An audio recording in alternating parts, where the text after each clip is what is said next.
Hari Om, Namaste. I did not prepare for this topic. So remember how we used to be in school time. I prepared a topic on cow, and then they asked me something about something else, about a water tank or something, and I just filled. But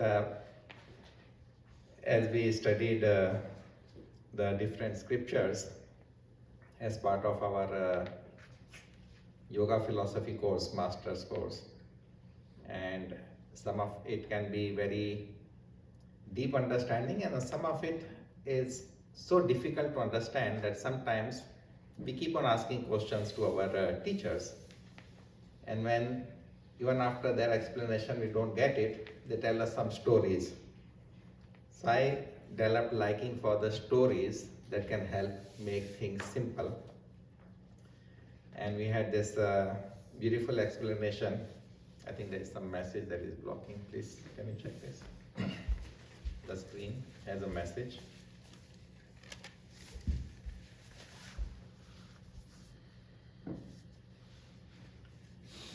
So Swami Bodhananji gave us a beautiful opening idea of Srimad Bhagavad Gita, and then Raghuramji elaborated upon Yogastha Kuru Karmani, and it's all within the context of Mahabharata, right? The great war.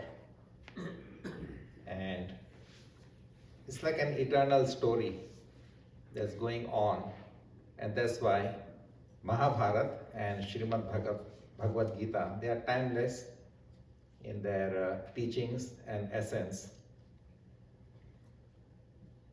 So once in our Gita lecture by one of the teacher, I was a student of yoga philosophy, and you can imagine my situation.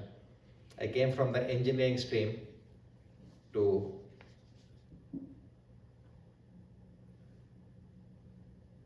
kind of be part of this tradition and serve my guru, because I felt that I'm guided by somebody and I'm looking for that person. Who is this person who's guiding me into all this understanding and knowledge from early childhood? And then in high school, the experiences were really strong, and then the search was intense. And I find him as my guru, Swami Satyanandji. And it's interesting how I found him. So in my second year of engineering, I had to go for our vocational training, and I went to Hind Motors in Kolkata. And student life, so I tried to save money and ate from the street, whatever I could save money on. And then of course I had jaundice. And that's when I formally connected with yoga teaching for the first time in Raipur. There was a branch ashram of Bihar School of Yoga. And then they were going under some renovation. So there was no picture of any guru or master or teacher. So this Swami, he teaches the first class.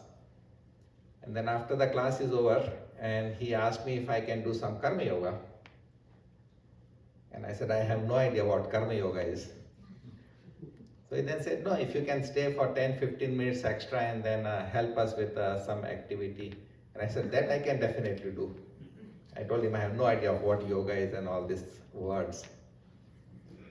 So he said, we have received some books from our headquarters, and this is the list, the inventory, if you can check it against that. And I said, that I can do, that's no problem. So I opened the first packet, and the wrapper, not even the book. I opened the packet, and there is on the wrapper paper the catalog listing of Kundalini Tantra, about the chakras and the Kundalini and the awakening and Shiva and Shakti, just one paragraph. And below that is picture of Swami Satyananda Maharaj. And immediately that was speaking to me that he is my guru, and I have finally found him. So from engineering I tell the head of the institution, because by that time Swami Satyananda had left Bihar School of Yoga and he was doing his Panchagni sadhana. So he said, I am Guru no more and I have no disciples. If you need any guidance, you go to Bihar School of Yoga in Munger. So I came and I saw the next in line, and I felt through him I can reach my Guru. And it all happened that way, it just like flew into that. Now, around the same time, this was all in 94, around the same time, it converted into the Yoga University. And they were offering the first course of Yoga Philosophy, Masters in Yoga Philosophy. So my Guru asked me, you participate in Yoga Philosophy course? And I blurted out, no, I'm an engineer, I won't understand anything of philosophy. But gurus are gurus. He looked at me for a few seconds. In that moment I had the feeling that I have decided to surrender. I surrendered to that. And I said, I'll do it. And then all these shlokas and everything was new for me. All the mantras. We studied Sanskrit little bit in school, but that was all that Rama, Rama, Rameti, and then just pass minimum, and then that was it.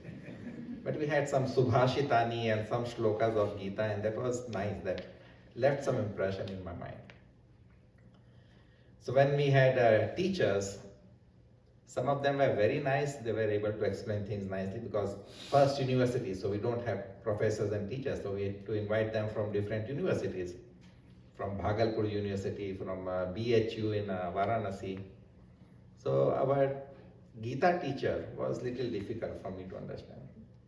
And I said, I don't understand this, and I have a question about this shloka that you quoted. And so then he told me a story, and that story I remember, and I would like to share that. So he told me a story of two frogs. One is Sukhiram, other is Dukhiram. So they are in search of food, and they enter the stock where all the milk of a milkman is kept. And they see a pot of milk, so they jump into it and they're happy. Now they can drink all the milk that they want. So they are drinking the milk, and then of course their body is getting heavy. And then when they are trying to get out, it's difficult for them. The body is heavy and the pot has gone little down and the walls are slippery. So now they are struggling to get out. So they try for some time, and Dukhiram keeps on cursing the Sukhiram. Because of your greed, we came to this shop. We could have gone to some other shop. You are the reason now we are in trouble here. And Sukhiram says, no, keep swimming, try. We keep on trying. Maybe we'll be able to jump. And then after some time, no luck. And again, Dukhiram, he keeps on like complaining, and he says, I think you know that I stole your meal the other day. That's why you got me into this trouble. And Sukhiram says, don't worry about it. Keep swimming and try jumping. So they are trying this. And then the story unfolds next day. The milkman comes, he notices that there is little butter of that milk. Sukhiram is still alive and Dukhiram is dead. Because he stopped struggling. Because he kept on being pessimistic and negative about everything. So Mahabharata is like that. It's about struggle, and we need to struggle. We need to find our own journey through life and try to bring these positive, negative forces. Let there be a churning. That is the oldest story we have in the Puranas, in the Upanishads. Samudra Manthan. Right?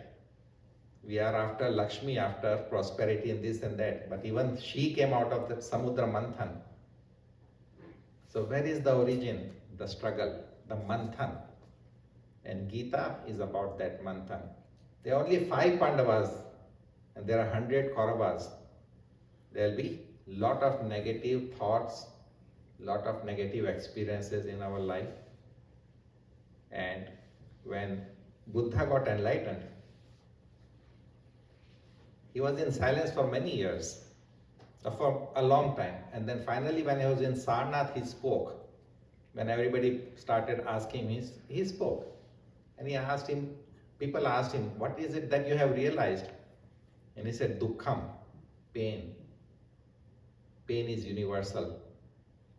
You know, we chant Om 3 times and then also Shanti, Shanti, Shanti 3 times. Why?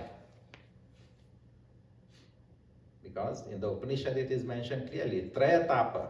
There are 3 kinds of pain that we can experience. We are prone to 3 kinds of pain.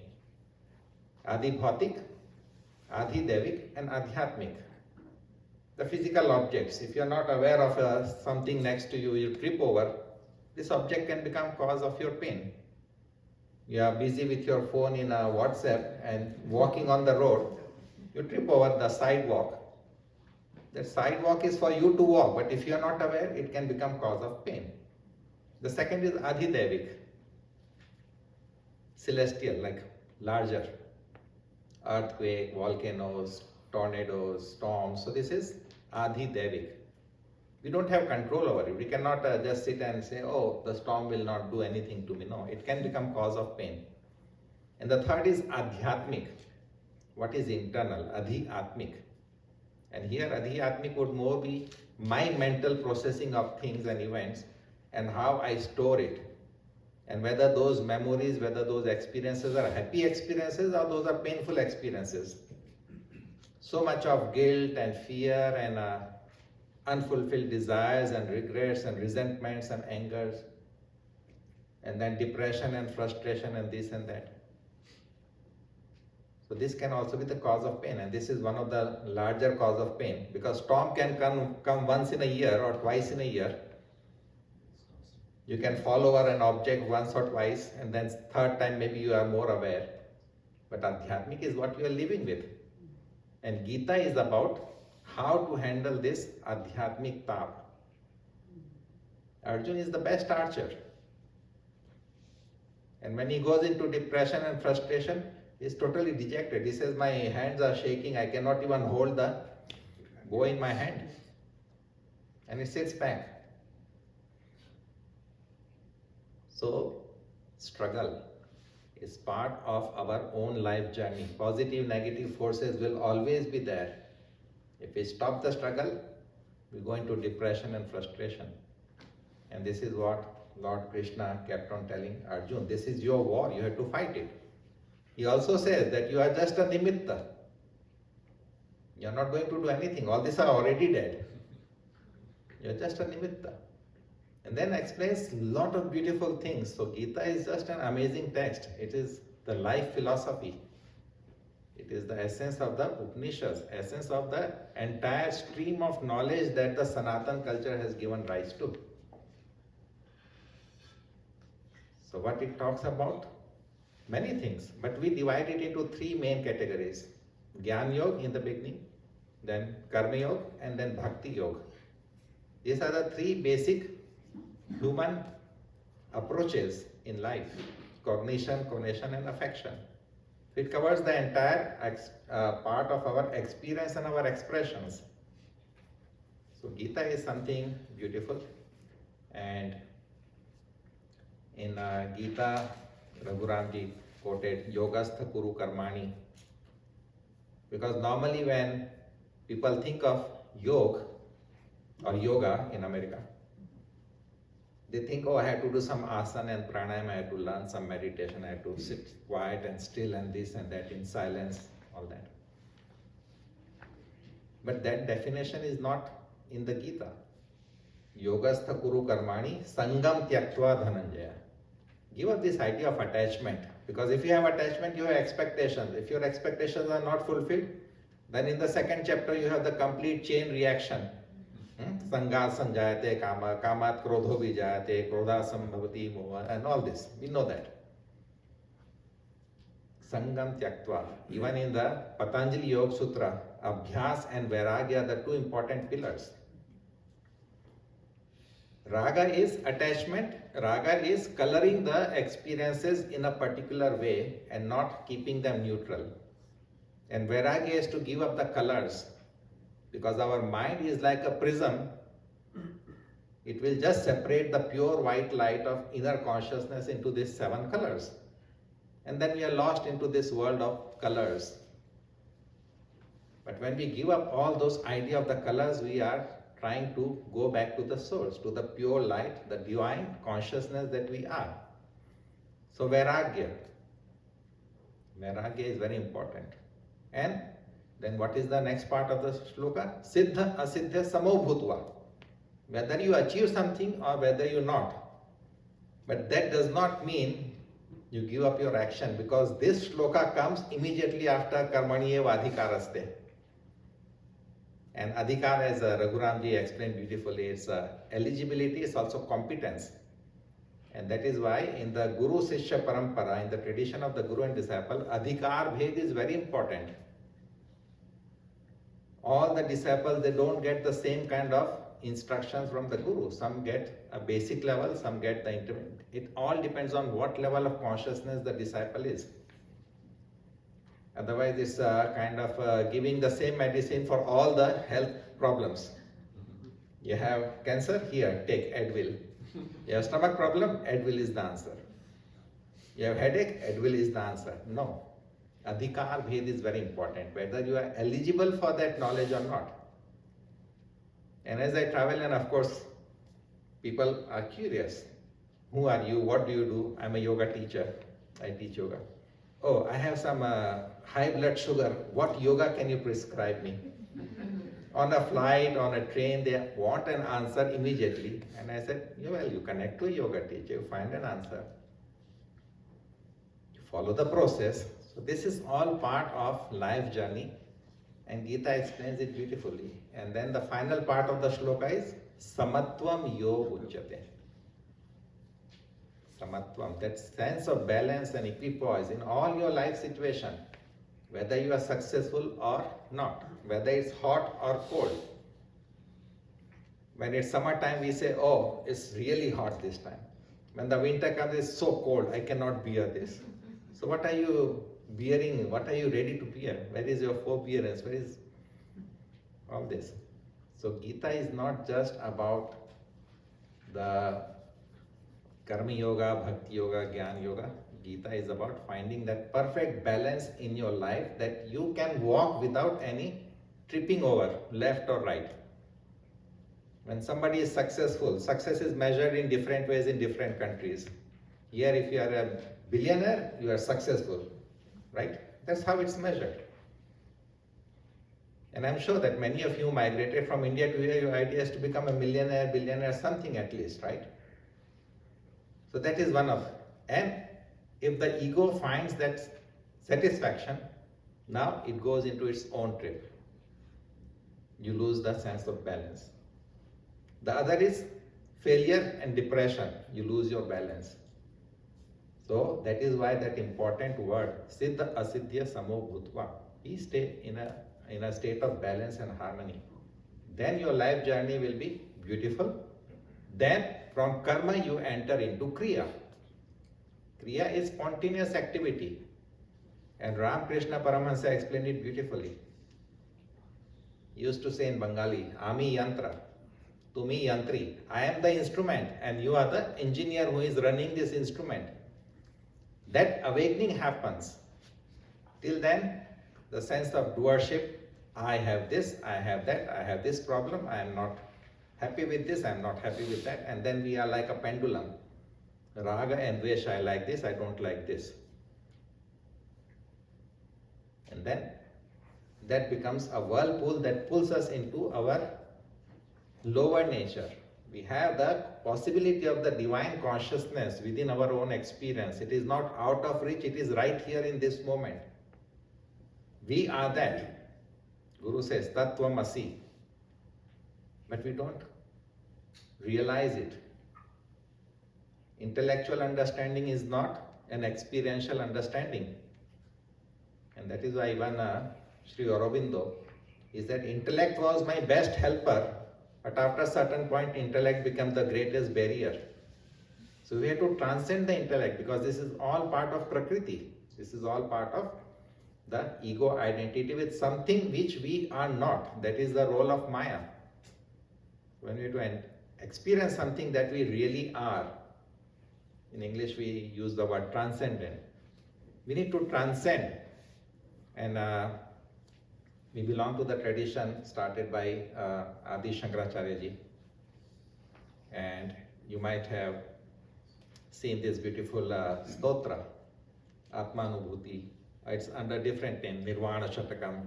There are 2-3 different names. Mano Buddhya Chittani Ahankaranaham. So he goes that I'm not this, I'm not this, I'm not this. And that is the approach of Vedas also. Na iti, neti, neti. Not the neti with the nasal water. Na iti, na iti. I'm not this, I'm not that. When everything is negated, when everything is kind of discarded as not the real, then what remains is the real. But that you cannot explain because it is not within the framework of words.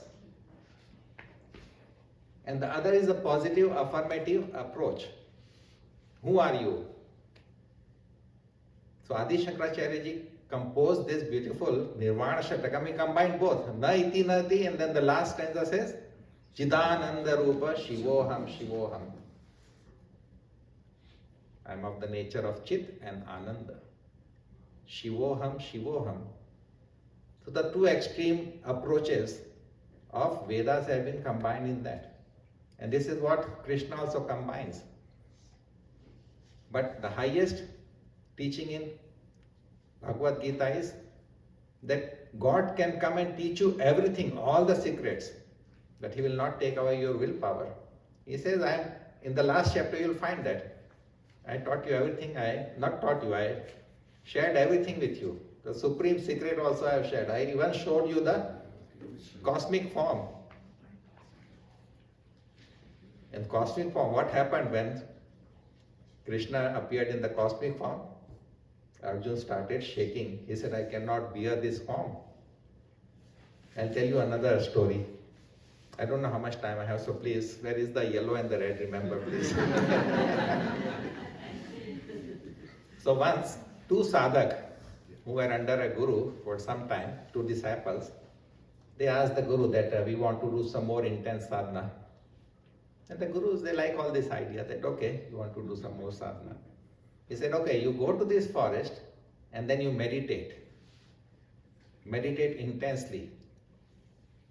Stay with your basic needs of your food and all that, but meditate intensely. On what? On the form of goddess. So they are Shakti worshippers and they are meditating. It goes for many, many years. And one day what happens? That there is lightning and thunder. And both are kind of alarmed by this. And suddenly the goddess appears in the form of Kali, Vikral Rup. One of the disciple, one of the sadhak, he gets terrified, he runs away. The other sits there with hands folded, looking at this incredible form of Kali. He's not afraid, he's just looking. And then Kali turns into Durga.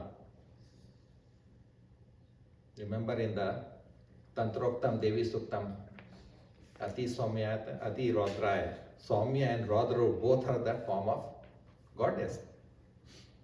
So, and finally when Durga appears,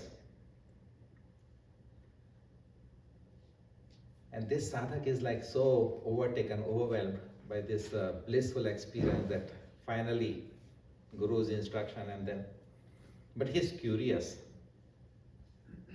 So he asked the goddess that why did the other, my Guru Bhai, why did he run away? We both started together. Why did he run away? And goddess replies, you don't know how many times you also run away.